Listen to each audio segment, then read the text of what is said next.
So'nggi qo'ng'iroq tadbirlari poytaxtimizning Mirzo Ulug'bek tumanidagi 50-sonli matematika fanini chuqurlashtirib o'qitishga ixtisoslashgan davlat umumta'lim maktabida ham ko'tarinki kayfiyatda o'tdi. 2024-2025 o'quv yilida 199 nafar 9-sinf o'quvchisi 10-sinfga o'tdi. Ular o'quv yili mobaynida turli xil fan olimpiadalari, harbiy va sport musobaqalarida muvaffaqiyatga erishdi. Tadbir avvalida davlatimiz rahbarining bitiruvchilarga yo'llagan tabrigi o'qib eshittirildi. Shundan so'ng yig'ilganlar e'tiboriga sahna ko'rinishlari taqdim etildi. Bayram so'ngida o'quv yili mobaynida yutuqlarga erishgan ustozlar va o'quvchilar taqdirlanishdi. Barcha kutgan onlar maktabda so'nggi qo'ng'iroq yangradi. Bu yil davomida biz juda ko'p yutuqlarga erishdik. Xorijiy tillar bo'yicha tuman miqyosida 3-o'ringa egalladik. Undan tashqari o'quvchilarimizni harbiy yo'nalishni rivojlantirishda tumanda 1-o'rin olindi.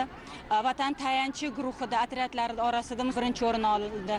Favqulodda vaziyat musobaqalarida 1-o'rin tumanda olindi. Prezident tabriklarida o'quvchilarga naqadar katta imkoniyat berilayotgani haqida gapirdilar. Biz shu imkoniyatlardan maksimal holda foydalanib, oldimizda qo'ygan maqsadlarga erishishga harakat qilamiz.